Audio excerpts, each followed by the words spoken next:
I was growing up, right? I did that. And I grew up in the Salvation Army. Can I have a show of hands of those of you who have had that fortunate thing? Who grew up in the Salvation Army? That's right. That's right. This is a support group for that. So it's good that you're here. But I grew up in a pretty religious environment. We have special pledges, special music, special clothes, special acronyms for things. If I say fire a volley, what do you say? That's right, we have our internal dialogue that we understand in the Salvation Army. It is our thing. It is a pretty religious. In fact, it has been accused, I shall say, of being a sect. I'm not sure that's entirely untrue, but who cares? I'm here and it's all good. But also, we have lots of strict religious rules about Sunday growing up. Does anybody read the front of the Messenger and going, oh yeah, that's right? Have you read it yet? You have my permission to quickly scan it now. But we have rules around Sundays, right? You can't go shopping. You can't go to work. You can't mow the lawns. Does anyone remember that growing up? No mowing the lawns, no doing washing, no hanging washing on the line. Does anyone remember that? I remember my parents getting into trouble, one with the other, for hanging clothes on the line because he needed them for work the next day. But he got in trouble anyway. I won't say which one.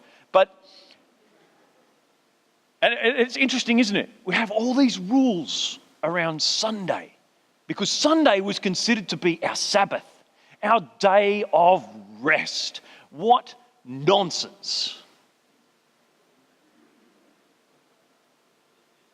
How many here would consider Sunday as it was to have been a day of rest?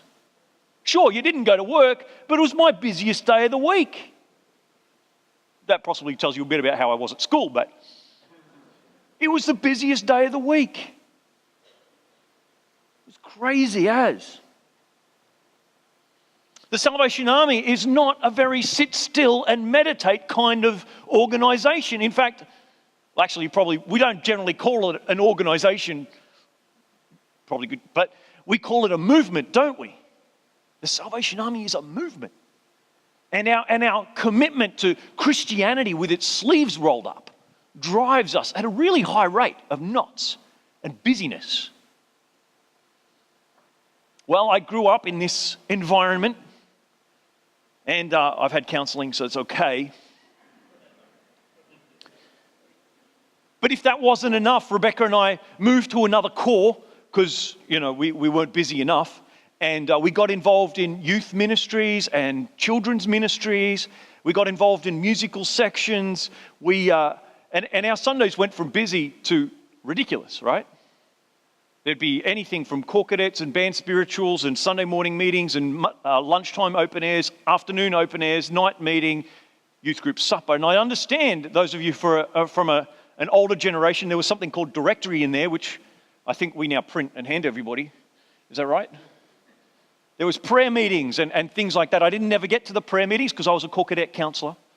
But such is life. Probably needed the prayer more than most. But it was busy.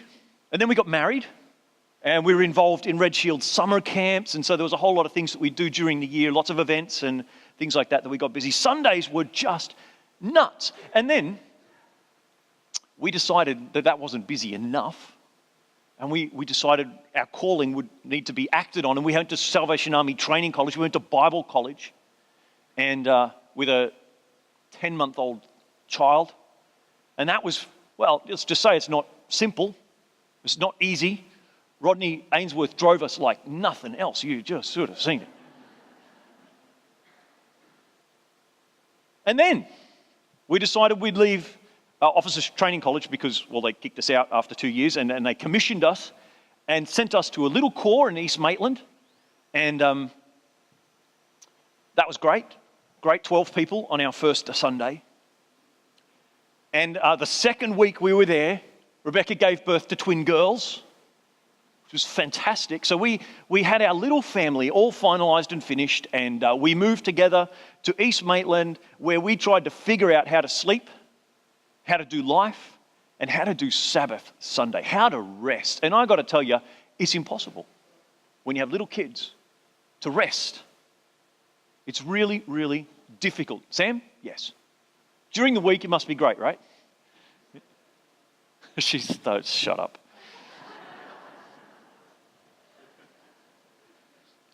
So as you didn't hear, he said she sleeps through the night.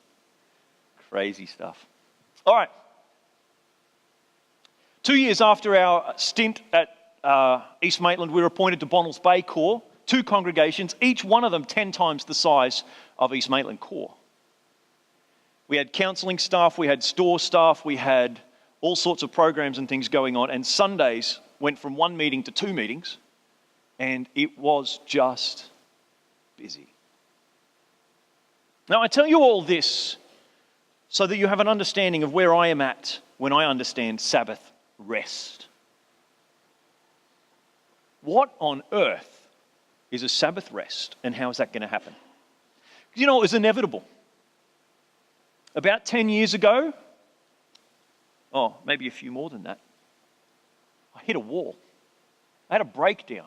Sorry, we don't call it that. We call it a spiritual awakening. Let me tell you of my experience. I was at a birthday party for a leader in the core. Fairly senior leader, central leader, lots of people were there, all the leadership teams. And we were there a bit early to help set up. After about 10 minutes of being there, something happened. Something happened in my heart and my mind, and I just didn't want to be there. Which is really weird because I liked everybody there and I loved hanging out with everybody there. They were all great friends, great teammates, and we did a lot of great things together. But I did not want to be there. It was the strangest experience of my life.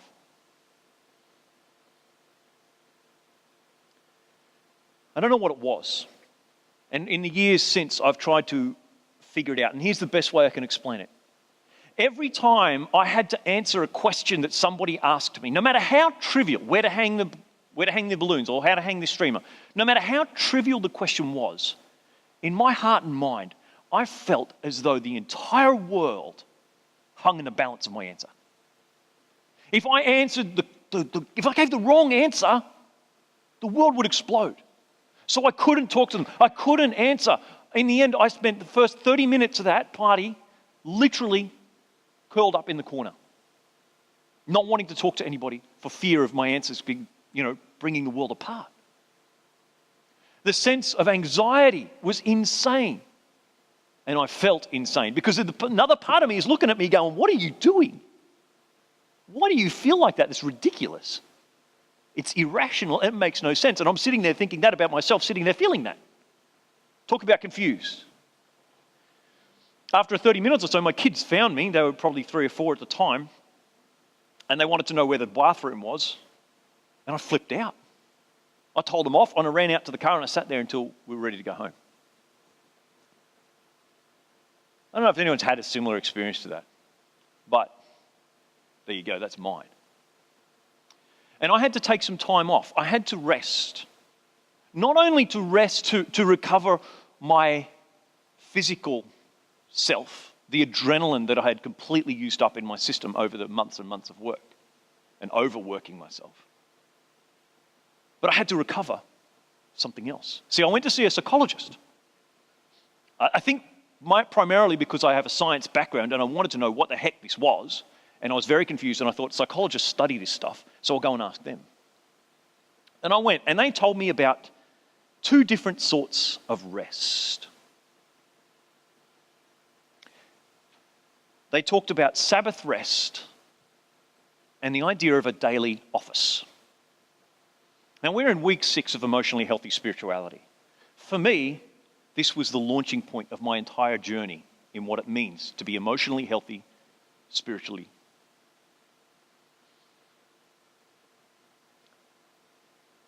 Understanding rest. Understanding the Sabbath, what it means, what it is, and what rest means, and what a daily office has to do with all that.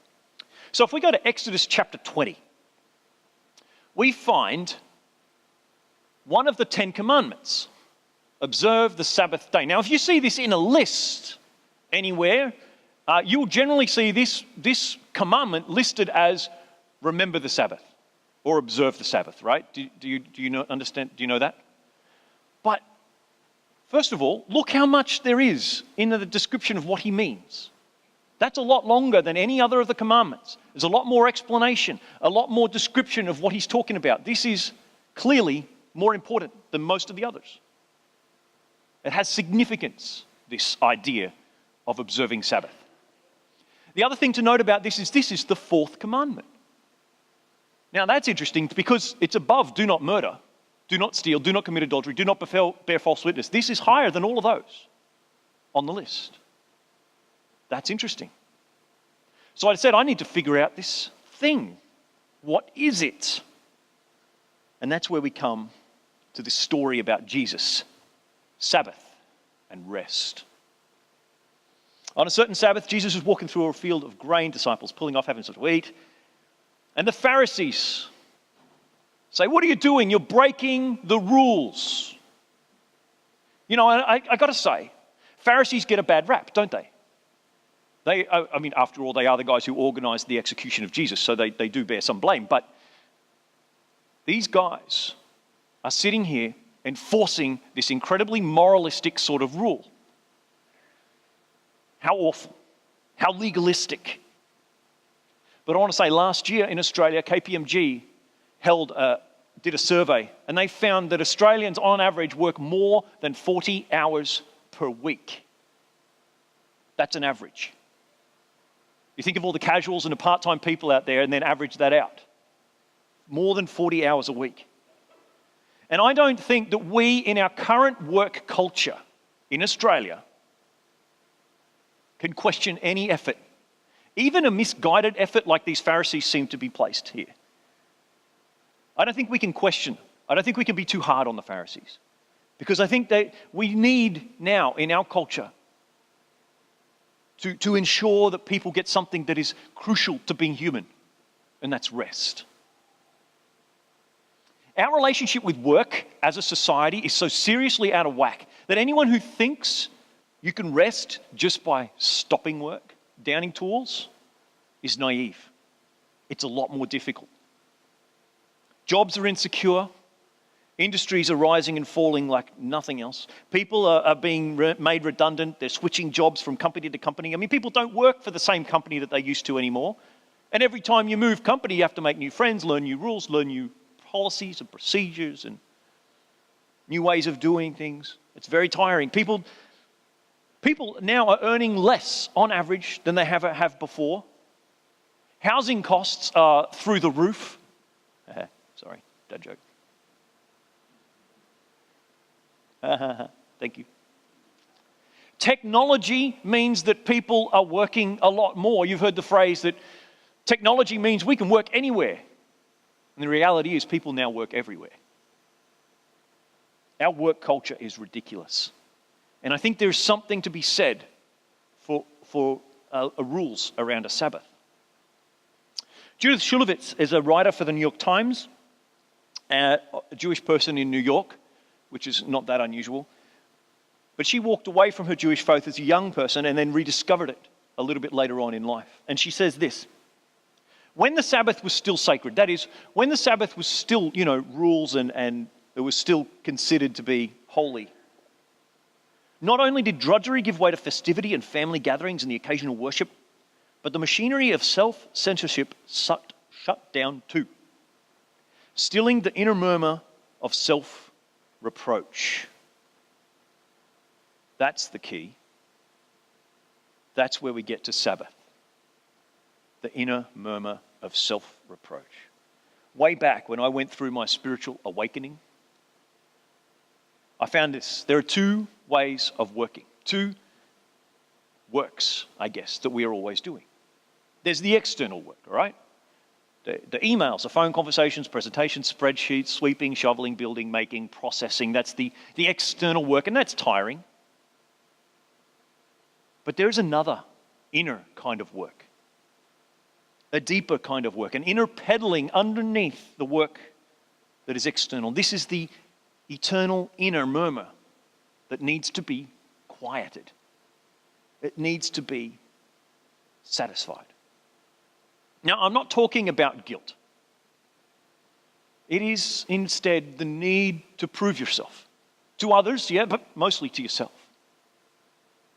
That inner work, the inner striving, the hustling that makes the external type of work incredibly wearying and tiring. That's what brings weariness. They're always trying to prove yourself, always trying to gain honor and respect, and it's never enough, you're never enough, it just never feels enough. The internal murmur of self-reproach that needs to be dealt with and rested from. Tim Keller tells the story, he doesn't tell the story, it's a movie, Rocky. Have we seen the Rocky movie? Does anyone remember? We're all showing our age, right? The Rocky movie is a fantastic movie. If you haven't seen it, get it and watch it. Just the first one. Rocky says this at one point when he's talking to a manager. He says, no one's ever gone the distance with Creed. That's the guy he's going to fight. And if I can go that distance, you see, and the bells rings and I'm still standing, I'm going to know for the first time in my life, see, that I weren't just another bum from the neighborhood. The hero, Rocky the hero, is being driven by the internal murmur of self-reproach. That's why he's driven. That's why he works so hard. That's why he's going to crash and burn. And that's why Rocky 1 is the only good Rocky movie. Someone wish to disagree.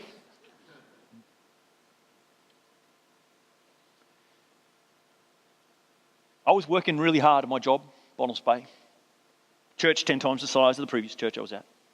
I was working hard to prove myself, to try and prove that I was worthy of the responsibility that had been given to me. I used up all the adrenaline in my system. Nothing left. And I shut down. I needed rest. Yes, I needed rest to recover from my physical tiredness. Yeah, sure. That's easy. Anyone could do that. But it was the inner rest that I need to work on. Isn't that interesting? You have to work at resting.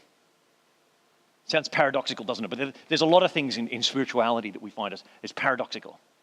We need to work at resting. And this is where we get the tie between the idea of Sabbath and daily office.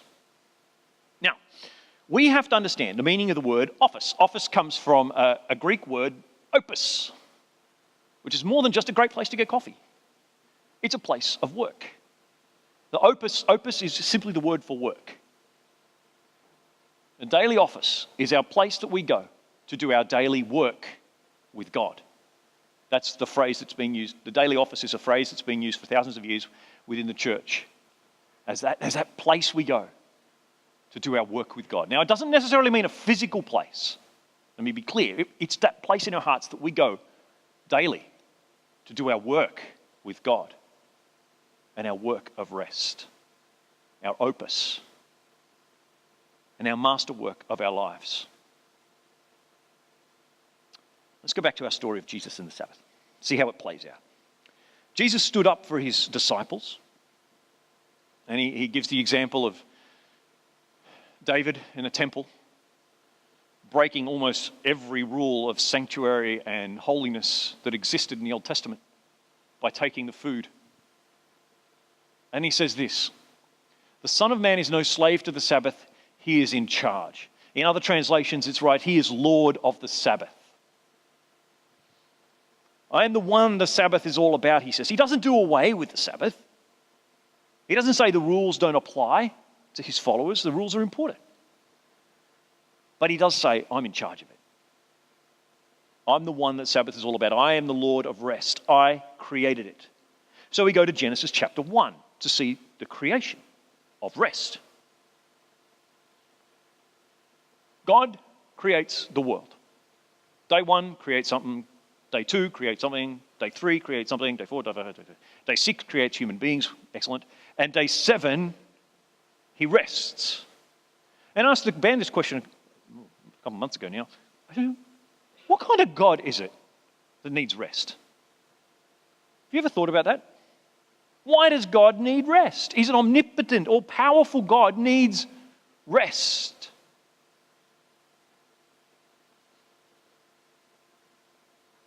What does it mean to say he rested? How does he rest? On the seventh day, let's go back to Genesis 1, just the slide before that one. God saw that all he had made, and it was very good. It was evening and morning the sixth day. Now, in fact, before this, in the rest of Genesis and through the creation story, he creates something on day one, and he says it's good. There's evening, morning, day two. Creates something day two, and it's good.